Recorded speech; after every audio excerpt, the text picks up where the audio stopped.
আসসালামু আলাইকুম সবাইকে। আজকে নিয়ে চলে আসলাম আম তেল বা আমের তেল আচার। আজকে তৈরি করে দেখাবো টক ঝাল মিষ্টি আমের তেল আচার। আর এই আচারটি খিচুড়ি বা যে কোনো মুড়ি মাখার সাথে খেতে অসাধারণ লাগে।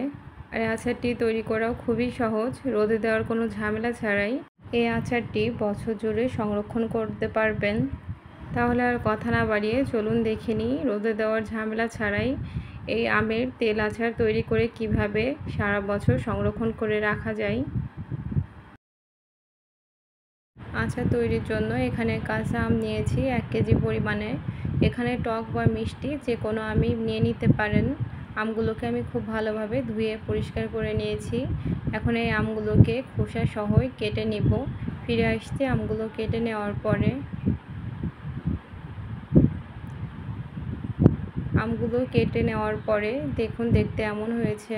আমি একটু না অনেক বড় না অনেক ছোট, মাঝারি আকারে আমগুলোকে কেটে নিয়েছি। আপনারা আপনাদের পছন্দ মতো কেটে নিতে পারেন।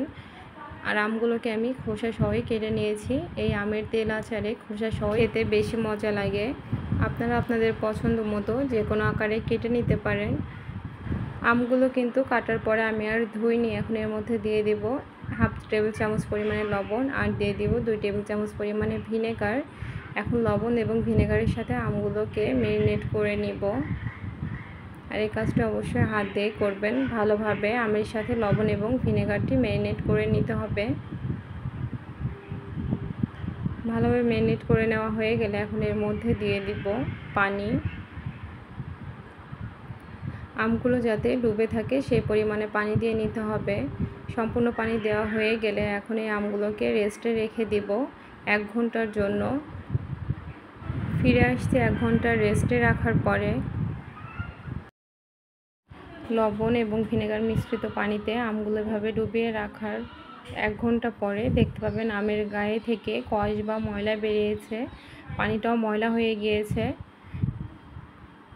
এখন এই পানিটা ফেলে দিয়ে আমগুলোকে খুব ভালোভাবে ধুয়ে নিব 2 থেকে 3 বার। ফিরে আসছে আমগুলো ধুয়ে নেওয়ার পরে। আমগুলোকে আরও 2 থেকে 3 বার খুব ভালোভাবে ধুয়ে পরিষ্কার করে নিয়েছি। এখন এর মধ্যে দিয়ে দিব 1 চামচ পরিমাণে হলুদের গুঁড়া। আমের সাথে হলুদের গুঁড়া খুব ভালোভাবে ম্যারিনেট করে নিব।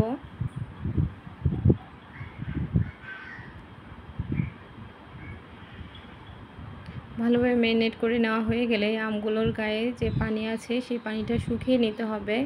তার জন্য এই আমগুলোকে আপনারা চাইলে একটি ছড়ানোর পাত্রে দিয়ে ফ্যানের বাতাসেও শুকিয়ে নিতে পারেন বা চাইলে রোদেও শুকিয়ে নিতে পারেন। আমি 1 ঘন্টার জন্য কড়া রোদে দিয়ে আমগুলোকে শুকিয়ে নিব। আপনাদের কাছে যদি রোদে দেওয়ার কোনো অপশন না থাকে তাহলে আপনারা ফ্যানের বাতাসে দিয়েও এই আমগুলোকে শুকিয়ে নিতে পারেন। তবে খেয়াল রাখতে হবে আমের গায়ে যেন কোনো পানি না থাকে, সম্পূর্ণ শুকনো থাকে।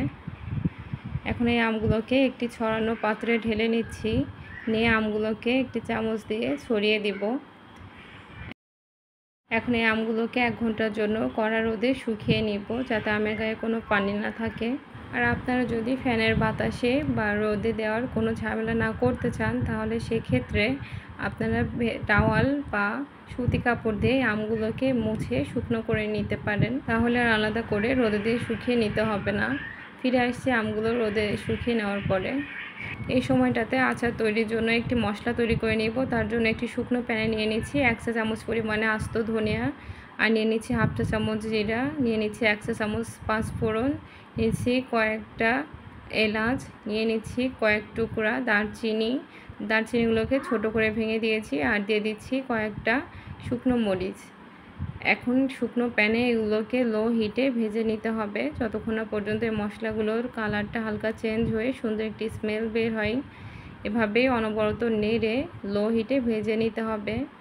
যে কোনো আচার তৈরিতে এই মশলাটি ব্যবহার করতে পারেন। এই মশলাটি একদম ম্যাজিক মশলার মতো কাজ করে। অনবরত নেড়ে ভাজতে ভাজতে যখন সুন্দর একটি স্মেল বের হবে এবং মশলাগুলোর কালারও হালকা চেঞ্জ হয়ে আসবে, অর্থাৎ মশলাগুলো মুচমুচে হয়ে আসবে, সে পর্যায়ে চুলাটা বন্ধ করে দিয়ে নামিয়ে নিয়েছি এবং নামিয়ে নিয়ে একটি ব্লেন্ডারে আমি ব্লেন্ড করে নিয়েছি। আপনারা চাইলে শিলপাটায় বেটে নিতে পারেন। মশলা তৈরি করতে করতে অন্যদিকে আমার আমগুলো রোদে খুব ভালোভাবে শুকিয়ে নেওয়া হয়ে গিয়েছে। দেখে নিশ্চয়ই বুঝতে পারছেন আমের গায়ে কোনো পানি নেই বা ভেজা নেই। এখন এই আমগুলো দিয়ে চলে যাব আচার তৈরি করতে। তার জন্য চুলায় একটি পাত্রে প্রথমে দিয়ে নিব সরিষার তেল। এখানে আমি 1/2 লিটার পরিমাণে সরিষার তেল নিয়েছি। আচারগুলোকে ডুবো তেলে রাখতে হবে, না হলে আচারগুলো সারা বছর সংরক্ষণ করে রাখা যাবে না। আর 1 কেজি আমের জন্য 1/2 কেজি পরিমাণ সরিষার তেলই প্রয়োজন হবে। তেলটা হালকা গরম হলে এখন এর মধ্যে দিয়ে দিব আস্ত রসুন এবং শুকনো মরিচ চিড়ে দিয়েছি, অর্থাৎ 2 ভাগ করে দিয়েছি। আর দিয়ে দিব 1 চা চামচ পাঁচফোড়ন, আর দিয়ে দিব গোটা মশলা এলাচ, দারচিনি, তেজপাতা 2 টুকরা করে দিয়ে দিয়েছি। এখন তেলের মধ্যে এগুলোকে হালকা করে ভেজে নিব যতক্ষণ না পর্যন্ত সুন্দর একটি স্মেল বা ফ্লেভার বের হয় মশলাগুলোর।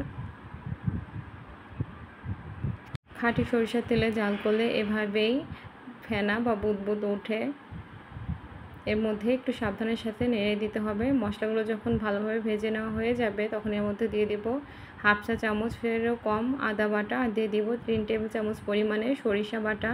এখানে যে কোনো সরিষা বাটা আপনারা ব্যবহার করতে পারেন। এখন আদা বাটা এবং সরিষা বাটা তেলের মধ্যে কিছুক্ষণ ভেজে নিব যাতে এর কাঁচা গন্ধটা দূর হয়ে যায়। কিছুক্ষণ ভেজে নেওয়ার পরে এখন এর মধ্যে আমগুলো দিয়ে দিব। সবগুলো আমি এই তেলের মধ্যে ঢেলে দিয়ে দিব।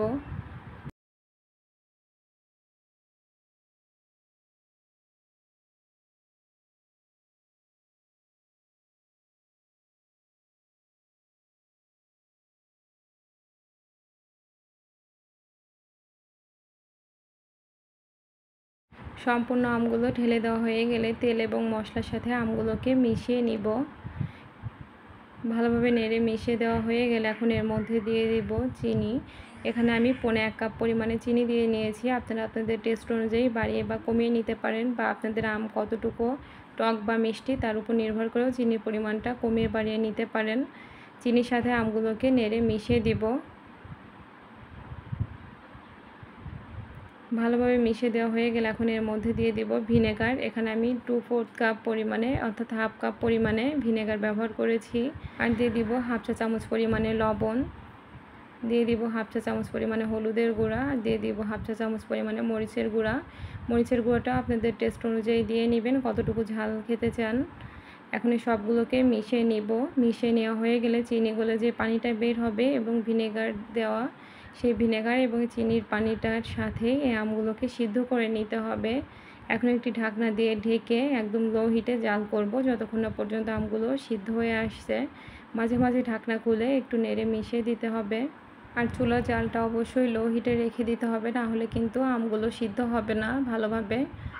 যেহেতু আমগুলোতে কোনো পানি ব্যবহার করিনি, সেজন্য অবশ্যই ঢাকনা দিয়ে ঢেকে সিদ্ধ করে নিতে হবে। 10 থেকে 15 মিনিট জাল করলে আমগুলো খুব ভালোভাবে সিদ্ধ হয়ে আসবে। এই আচারটি দীর্ঘদিন বাইরে এভাবে রেখে খেতে চাইলে অবশ্যই কোনো পানি ব্যবহার করা যাবে না, শুধুমাত্র ভিনেগার দিয়ে আমগুলোকে সিদ্ধ করে নিতে হবে। 10 থেকে 15 মিনিট পরে আমগুলো খুব ভালোভাবে সিদ্ধ হয়ে গিয়েছে। আমের উপর নির্ভর করে বা আমের কাটার সাইজের উপর নির্ভর করে আপনাদের ক্ষেত্রে সময়টা সামান্য কম বেশি লাগতে পারে। আমগুলো যখন খুব ভালোভাবে সিদ্ধ হয়ে যাবে সেই পর্যায়ে নেড়ে মিশিয়ে দিব। এখন এর মধ্যে দিয়ে দিব সেই আগে থেকে তৈরি করে রাখা ভাজা মশলা।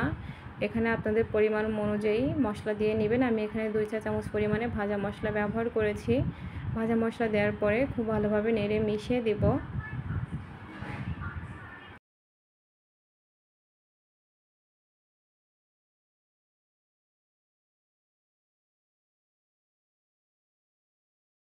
ভালোভাবে নেড়ে মিশিয়ে দেওয়া হয়ে গেলে চুলাটা বন্ধ করে নামিয়ে নিব।